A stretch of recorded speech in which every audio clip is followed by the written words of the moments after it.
What is up, everyone? And first of all, I want to say Happy New Year. And I am going to rein in the new year with the thing that I probably have been saying multiple times. I don't believe that suffering is necessary. It's quite possibly my most entitled take, but I just don't understand why suffering is. I don't see the necessity of suffering. Like there's multiple forms of suffering. I feel like there's multiple forms of suffering. One of them being oh wow, my hair is messed up. I should have combed it back. I actually was gonna comb it back to make it look like I had a haircut, but I'm like, nah, I'm good. I'll probably do that again some other time. Dirty Dom that thing. But yeah, like I don't think that suffering is necessary because of the fact that it's like I looked at. I believe in multiple forms of suffering, and the multiple forms of suffering include, for me anyway, they include um, like natural suffering, which is just bad stuff that just happens. You know what I mean? Like, rainstorms, darkness, like spontaneous combustions, things like that. Things that people did not make happen. Bad things that happen that just happen. And then there's engineered and manufactured suffering, which is basically like suffering that is caused by someone else or something else or another person or something. And I believe that like suffering, the natural suffering is just the thing that we just can't avoid. It's just something that's going to happen. But then there's people out there who go out of their way to try to make life as miserable as possible for people in general for no reason, which it just boggles my mind, y'all. Like, okay, like apparently in America, like one of the few mindsets that is always sort of being pushed is, oh, well, people, if people didn't want to suffer, they just apply themselves a little bit more, which is kind of weird because like you're basically applying the concept of merit to a country that's literally about to vote in a guy who quotes Hitler. It's just like it's weird to me. The reason why I don't believe that suffering is necessary is because if it was, everybody would be going to suffer. Everybody would be suffering, and I just don't believe. There's some people in this nation I believe have never suffered a day in their lives, such as billionaires. Like Elon Musk, I don't think he's ever actually like had a bad day. The dude is like, if he wasn't a rich dude, he'd just be considered a ginormous failure. You know what I mean? But because he's rich, he can literally afford to make these types of mistakes, as I've said multiple times before.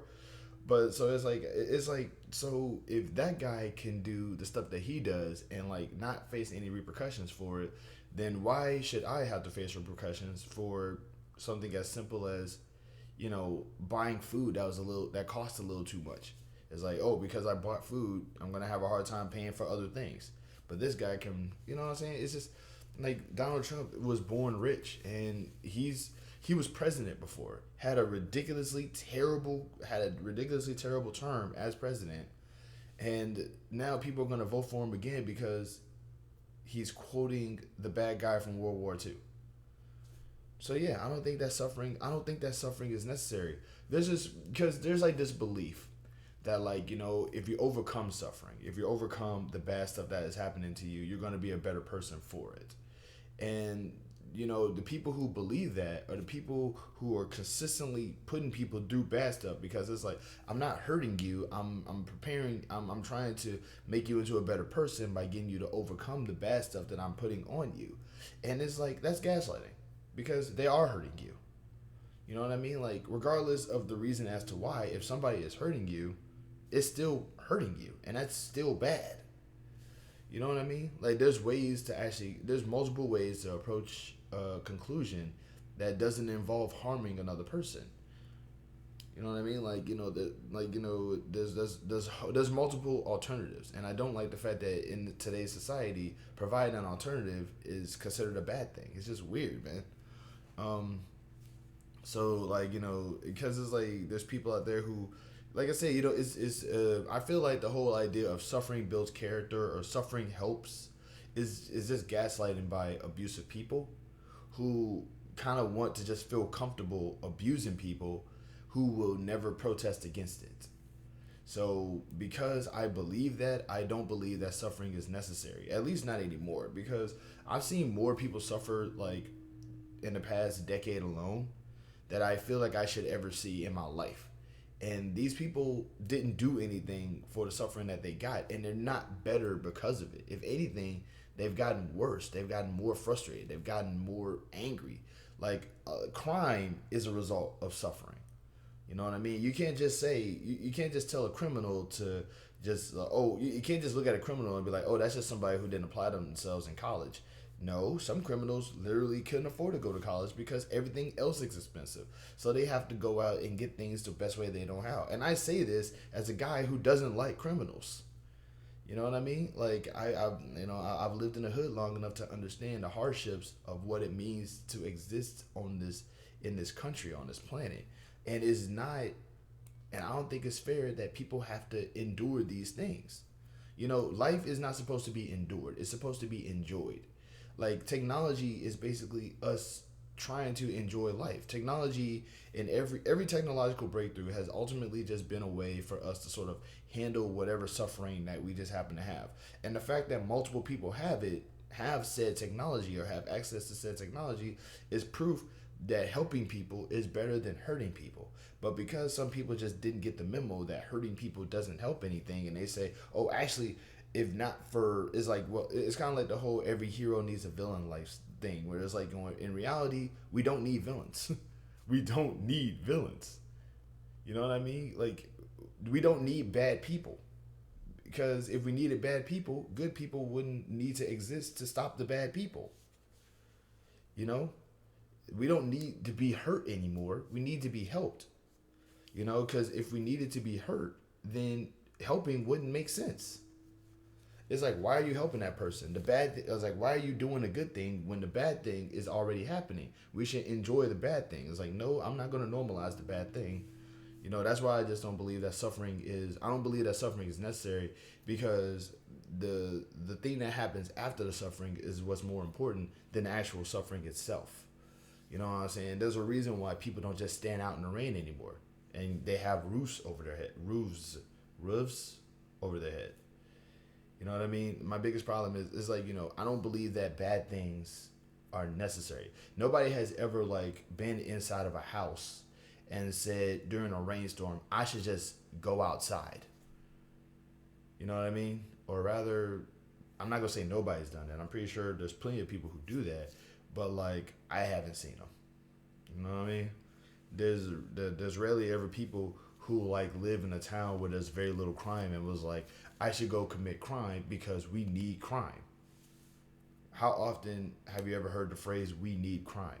How often have you ever heard the phrase "we need abuse"? When was the last time you ever heard "we need harm"?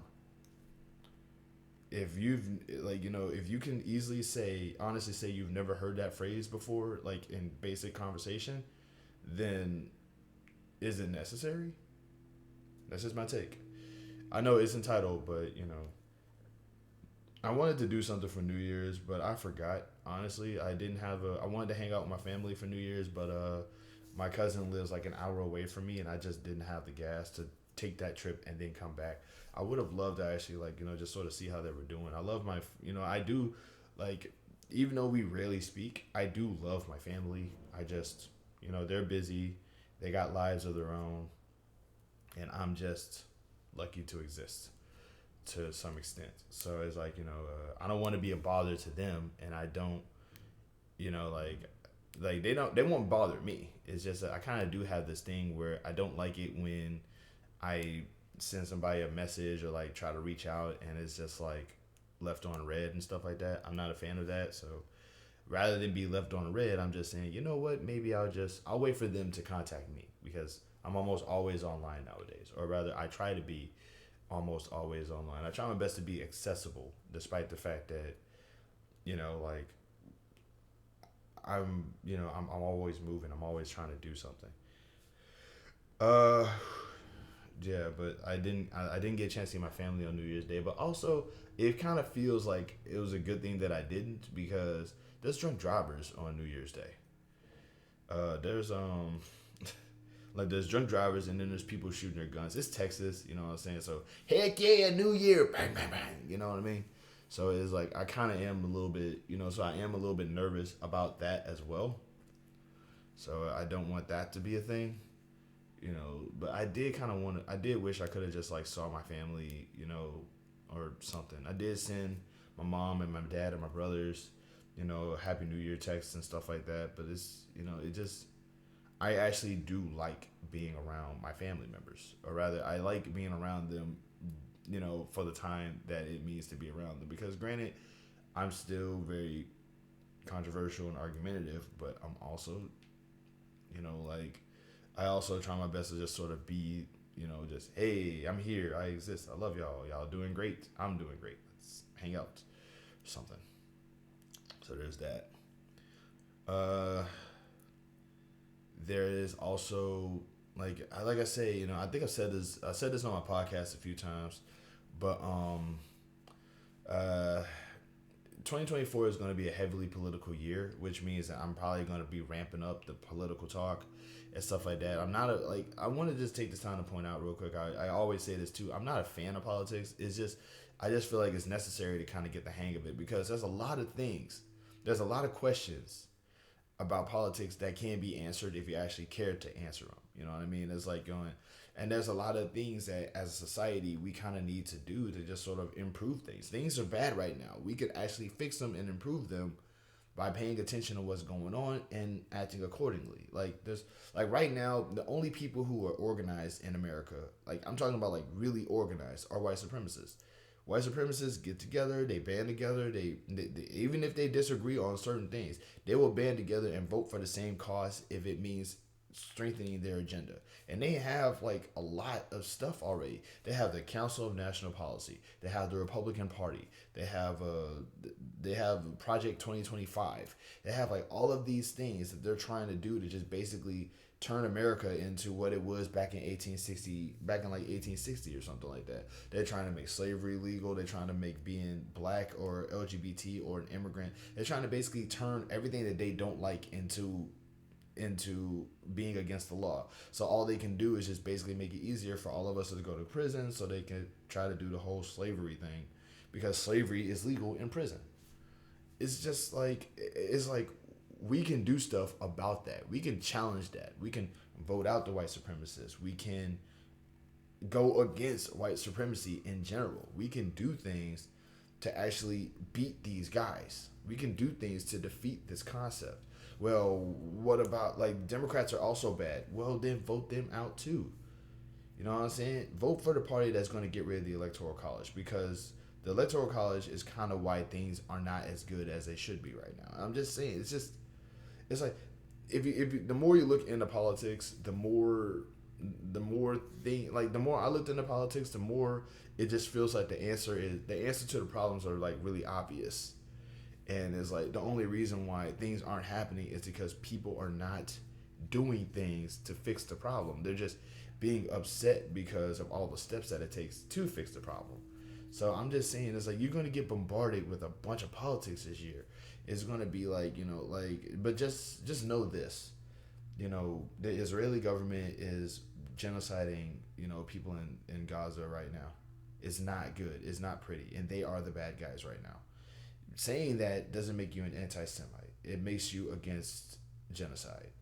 The Republican Party is actively trying to turn them. Like, the Republican Party is basically the equivalent of what the Taliban is to the to where they are. They're basically trying to use religion to. They're trying to use religion as a means to justify a lot of ridiculous things that they are going to do. And I seriously hope that the Roe v. Wade is the thing that wakes people up about, what they're actively trying to accomplish, because they're going to use religion a lot to basically say, oh yeah, this stuff is justified because God wants it. You know what I'm saying? Also, it's either God or the Democrats. You can't pick both. And it's like, please, like, wake up. White supremacy is going to be on the rise, y'all, and we just need to challenge that. We need to go against it. I'm sorry. I'm ranting. I'm raving. It's New Year's. It's a new year. It's 2024, and we gotta start paying attention now. We really do, because if we don't, the bad guys are gonna win, and things are only gonna get worse, and it shouldn't get any worse than what it already is. But let's end this on a positive note. I am thinking more positively. I am trying to focus on the good a little bit more because I do have hope and I do have faith that things are going to get better. You know what I mean? Like I was like earlier this year, I was sleeping in my like earlier last year, I was sleeping in my car. Now I'm not. You know what I'm saying? It does. You know, like I mean, do I have a feeling of dread that I might lose this place sometimes? But I haven't lost it yet, so that's something to look forward to. There are good things that happen. There are some good things that happen. You know, I look back at the year and I realized the year wasn't as crummy as I thought it was. Can it be better in some areas? Absolutely. But instead of me focusing on the bad and getting upset when the bad stuff happens, I can also focus on the good and work towards getting more good, you know? And if the good doesn't happen, I can still be angry that the good didn't happen. It's a valid feeling. People get disappointed by things. But what I'm not going to do is assume that everything is going to go wrong because of this bad thing that happened at this moment. I can get angry about the bad thing, I can be disappointed in the bad thing, but I can also focus on the good. And if the good, because if I focus on the good, I might get more good. And if I don't get more good, then I'll just work towards the good. So that's it. I'll just continue to do the work. Whew. Y'all be easy. Love, peace, happiness, and Happy New Year.